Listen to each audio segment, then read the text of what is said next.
I'll start with a few questions before we open it up to the audience and hope we can get to the bottom of why the film isn't 69 minutes. But I guess I want to start by hearing you talk about how this film came together for you. I mean, your films have always balanced a multitude of tones and registers, and I think there are certainly continuities with your other films, but I mean, this one really goes to unexpected places. Because perhaps I want to go to unexpected places. I always try to go to places where I've never been, or I always try to make films that or different films from the ones that I've made before, because I have this obsession of not repeating myself, and I also perhaps of not being comfortable in a way. What I try perhaps is to put myself at risk and try some things that perhaps I don't know how to do. And I don't know. It's a sort of, I'm always trying to get somewhere where I feel uncomfortable, where I feel it's perhaps you shouldn't go. I don't like the idea of a lot of contemporary cinema that lives in this sort of art house comfortable place.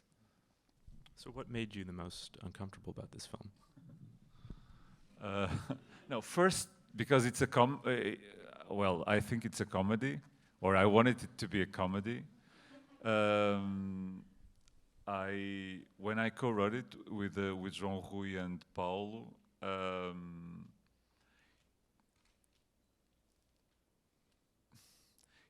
I felt that I was going somewhere where I had never been, or at least perhaps there's a film that I made in 2009 called To Die Like a Man, where there's something that is a little bit in this direction, but I had never made a comedy that is so, because it's not only a visual comedy, but it's also a comedy of the words, of what people say, of dialogue, and in many of my other films there's not many dialogue, and so here I think there was also in the work that we did, like a pleasure of writing something that could be funny and could, I don't know, say things that are in a sort of a sort of trivial way that, but getting to questions that are relevant today. But in a way that, because I think comedy is also one of the, I think comedy perhaps is the most difficult genre to make, because there's a balance that it's hard to get. So, and you can try to tackle like this film, I don't know, the past, the colonial past of Portugal, the climate change, forest fires, and perhaps you in an apparently how do you say this? Because I've been introducing this film in French so many times that I just find the words in French now. Légèreté. How do you say that? Légèreté. Lightness. Yeah. I'm sorry. Because the film just opened 2 weeks ago. It opened 2 days ago in Portugal, and it opened 2 weeks ago in France. So I've been like in a Latinized, not Anglophile world. How's the film been received in Portugal? It was good, well received. No. it's always it's a hard subject because like the reviews are very good, but then it's hard. The Portuguese audience is hard to reach. So there's this sort of classical or almost became classical difference between what some people think about the film. But I don't know. My films always divide. I'm not expecting that I'm not a crowd pleaser. I had never wanted it. I never wanted to be. So I do the films that I think I can do and I want to do, and I've never made them differently from the way I thought it was the, I don't know, the juste. I'm always lacking also a French word again. The way that they should be made. I want to go back to this idea of doing something that makes you uncomfortable, and I want to talk about that maybe in relation to just about directing actors and directing the actors in this film. I guess I'm just wondering how directing actors has evolved for you over the years, and with this film, I think physicality and movement has always been pretty crucial to your work. So I'm just wondering how you approach performance differently, especially in relation to this film, as you thought about the music and the choreography. When I started making films, I did want to work with actors, with like trained actors. I wanted to work because I was very much influenced by Robert Bresson, the French director, that almost never worked with actors. So I always but then I understood that I had to bring different people from, and it's also a challenge for me, because I thought that with non-actors I could control them more, or because I'm obsessed with control, and so everything that is, I feel that everything that is in the film, it's because of course there's. I work with with other people, but I started making films with a very small team, and then little by little I started adding people, because I always thought that, because I had worked with in other films before I made my own films, and I always felt that there were too many people working in films that were not really doing anything, or. So and as in Portugal we do films with really tight budgets, I thought that when you think about a film and the way how you want to make it, it's important that you spend the money in what is good for the film and what I want for the film, and not just like but now I'm very far away from what you asked me. Specifically, how your relationship about actors, right? And I think this film is the film that I made with more actors, and it's the shortest film that feature film that I made, which is some sort of a contradiction. But it was a film that was always this short. So, and when I said the 69 and the 67, it's not a joke, because I think it's the first film where I used all the shots that I shot are in the film, and it's not normal that for me. Even if I know very well when I start making a film, everything is very well. I told you that I'm sort of a control freak. I know very well what I'm going to do, but it's not normal that I don't know, that everything is in the film. When I say everything, I made several takes of each shot, but every shot is in the film. So, and so the length of the film, the duration of the film it's some sort of like the same as it was written, but that happens often in my films, that the last script or the how do you say that in English? The script, the last script versions are very similar to the film when it's finished, when it's edited. So can you talk actually about your collaboration with Jean-Marie and Paulo, like perhaps how each of you contributed to the script? I think Paulo wrote a lot of dialogue. He's a very good dialogue writer, and he's very funny.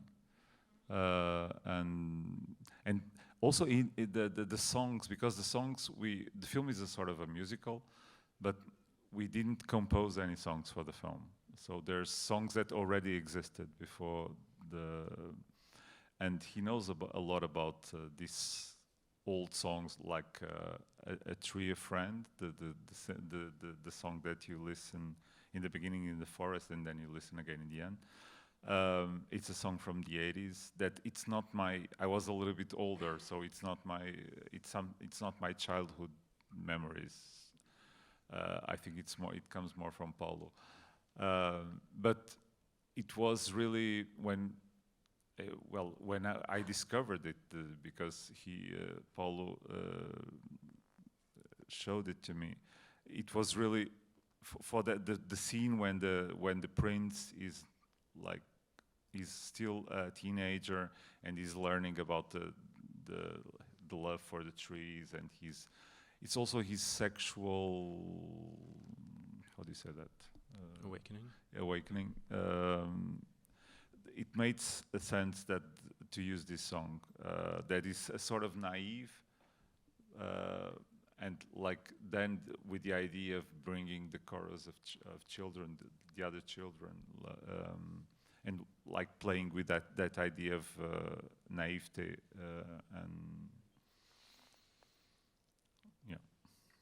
So, I mean, the film covers a lot of ground. I mean, you're talking about climate change, COVID, Portugal's colonial past. So I'm very curious about how these elements fell into place for you, and really like where it ultimately began for you. How did, for example, you connect the monarchy, which doesn't even really exist in the moment of this film, to firefighting, for example? No, but it's what I said in the beginning, that the film, it's a sort of a fairy tale coming from real life. When I was at the dentist once, I read these magazines that you read in the dentist. I don't know what you call them, like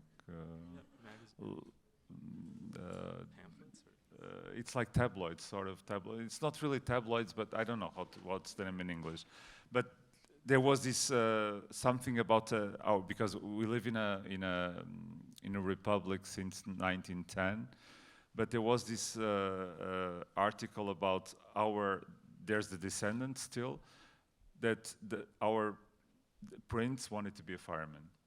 So and I thought that would be a nice story to tell, but yeah, because it's a sort of unbelievable, and that you still pay attention to these people that have no meaning in a country for more than 100 years.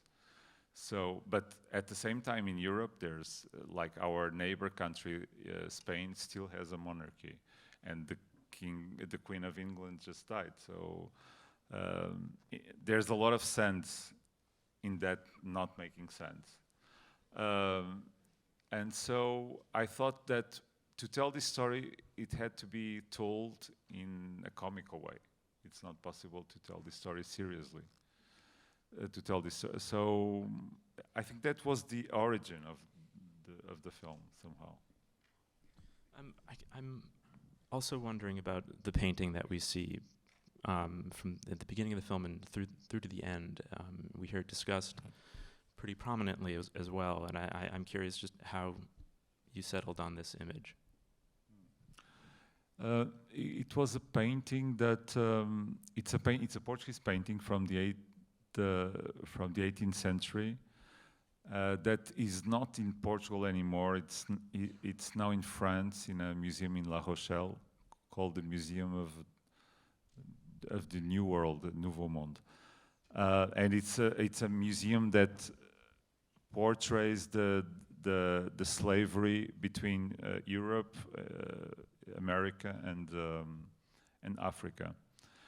And that painting portrays, it was commissioned by our queen, Dona Maria I, at the time, and it depicts the zoo of the queen, and it was called what the prince's mother says, that it was called the marriage of Negro Rosa. It was really the real name of the painting before, and now it's called the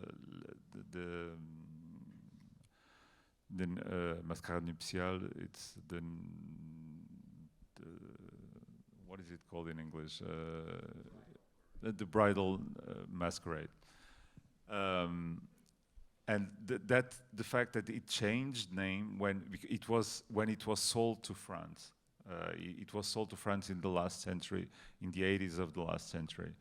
And it changed name because it cannot be called that old name anymore, as the queen, as the mother of the prince says. So, and for me, it represents somehow all Portugal's colonial past, and that's why I put it in such a prominent place over the fireplace in the dining room where and then it's as this symbol that it's the only thing that that the prince inherited, and it still had when he was old, and then he even had to sell it because he had no more money to in 2069 to even to his funeral ceremonies. I don't know how to say that. Yeah. I'll just ask one more question before we open it up to the audience, but I guess I'm just wondering if this painting in some way connects to your thinking behind the title of the film, which, you know, I don't believe we ever hear really uttered at any point. What, the title? If it's connected to this painting is connected to, you know, your thinking behind titling the film Will-o'-the-Wisp. Will-o'-the-Wisp is, I didn't know that Will-o'-the-Wisp existed, and before I translated, because it's exactly it's the translation of the Portuguese title. Portuguese title is Fogo Fato, and Will-o'-the-Wisp is something that is at the same time a sort of a chemical phenomena that happens when organic matter, you say organic matter,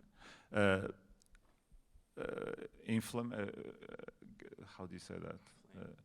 Gets into flame because in the cemetery or something like that.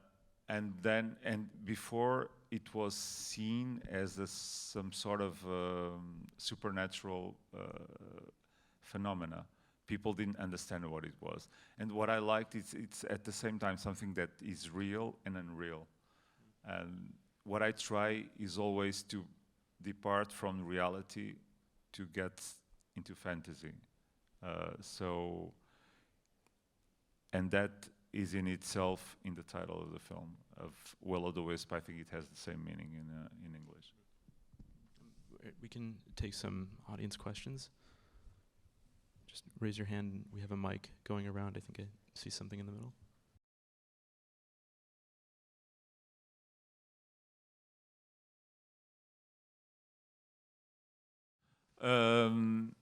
That I think it was the last song that came into it was not in the script. It was while I was editing the film, and we had the scenes, those during the credits I had shot while I was researching for the film, because I was never a fireman, and I had to go to several firemen, how do you say? Fire departments.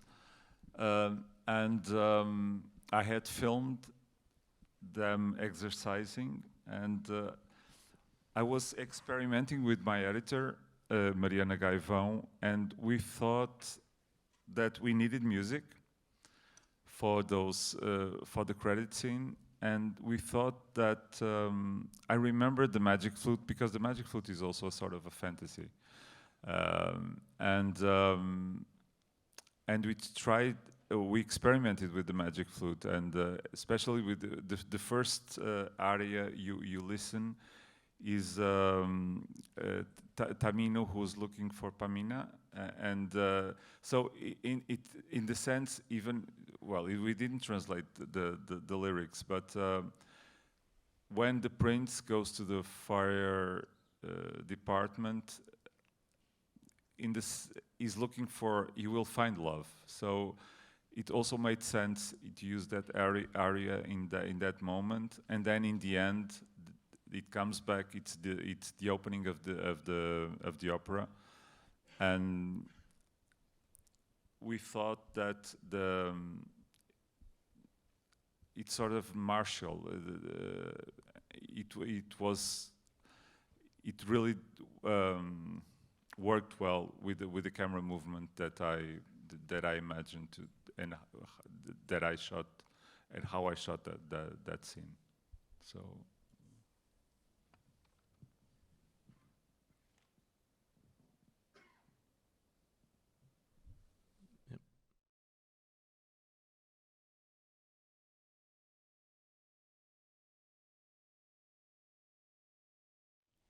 My films were always had always queer subjects and queer characters, so in somehow for me it's natural. I try to tackle, or my films are always about something that I feel close to me, and so it's not that they are personal, or they are personal, but they are not autobiographical. But what I try is to tell stories that about something that I know and that I'm familiar with. So I don't imagine myself telling other stories somehow until now. Not that it won't happen, but I always try, in each film that I do, I try to forget the previous one in order to be able to know what I'm going to do next. So I don't try to follow a path that I traced before. I try, as I said in the beginning, I try to challenge myself. So, but queerness is something that it's always there.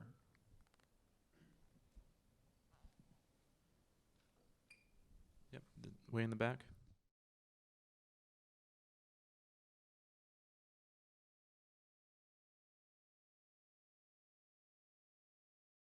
When I was at the dentist, for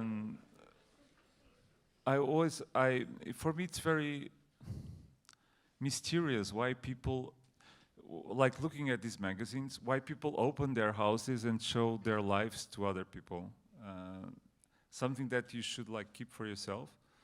And so I think the film also talks a lot about how do you portray yourself to others? What do you really are? What do you want people to others to see about yourself? What do you want to show to other people? And so there's this idea of mise en scène. You say that. How do you? It's not. I'm lacking the word. How do you want to show yourself to others? And that's why I think I had this idea of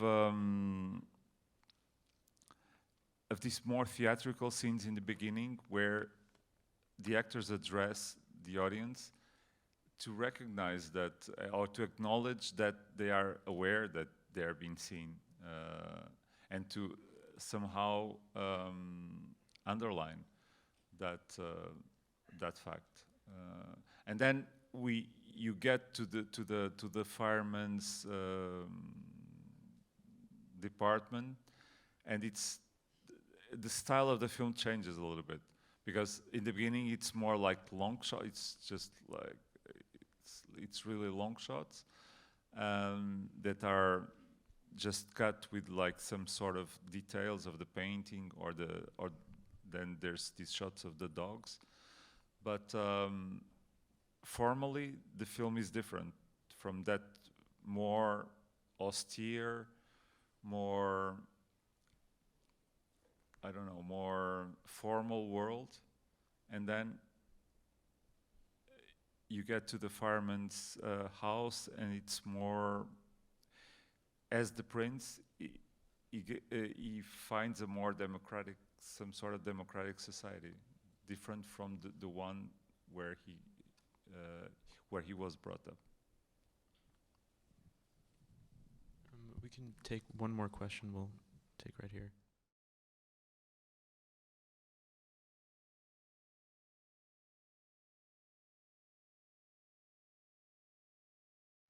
Fun is something that we also had while we was shooting the film, and because the shooting of this film was some sort of liberating, because we had been 2 years. The film was, we were supposed to shoot this film in 2020, and we just could shoot it like last November, and so it felt, as I said, liberating. But the idea of the sex scene, there's this idea that you have to burn everything to start again. I think that perhaps in the origin of that, and so the contrast between a burned forest, freshly burned forest, and all these fluids coming out of plastic dildos. Because I think the film plays a lot with this idea of irony and contradiction, and so it takes it in a more exuberant way, perhaps. Well, I'm afraid we have to wrap it up, but on this note, I do want to mention now that João Pedro will be taking part on a panel on Monday around the politics of desire, Monday at 4 p.m., very erotic hour. So if you want to learn more about the film and his filmmaking, be sure to attend that. But thank you again for sticking around, and thank you, João Pedro. Thank you. Thank you.